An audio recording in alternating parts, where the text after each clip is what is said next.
me and Jim Lee just talked when we started doing a graphic novel. That's not my experience. So I'm here to tell you from making my first and second graphic novels right now, the problems and pitfalls and how much it ever actually costs to get your graphic novel off the ground. Before we go into the actual issues, I want to talk a little bit about the sales figures so you can have a little bit of experience about what you can expect to sell for your book. So the average DC or Marvel book sells between about 10,000 and 100,000 copies. The 100,000 copies are very, very good sales, like these big events. Fear Itself books probably sell a little bit more than that. The average Marvel book sells about 10,000. The average image book sells about 3,000 to 5,000 for average. Their top book sells 30,000.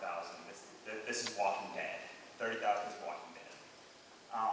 The average small press book, Viper, Arcana, Top Shelf, where most of you, if you're going to find a publisher, are probably going to be publishing, sell between 500 and 2,000 copies.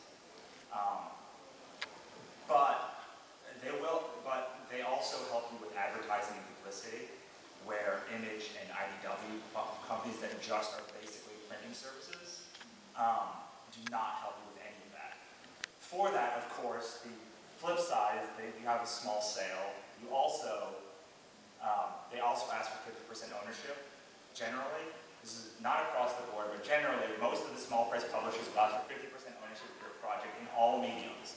That includes a TV, film, merchandising, the comic book, obviously, video games.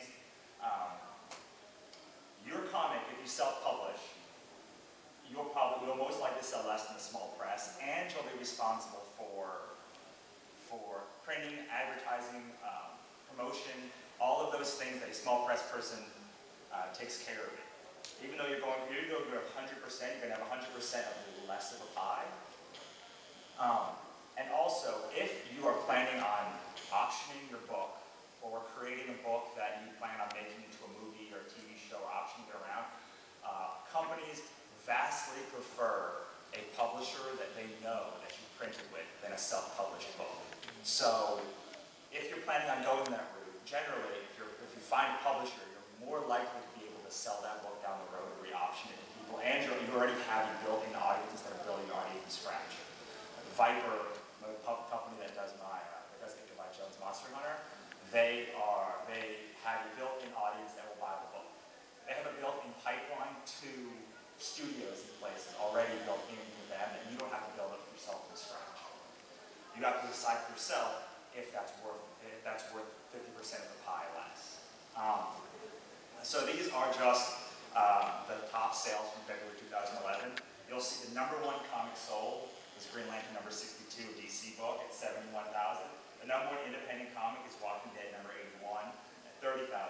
But that 81, it took a long time to get to that $30,000, the 30,000 sold number, and they also have a TV show to back it up. So it helps a lot with the sales numbers. So this is not an expected sale total, but I want you to be aware of all those things before you go.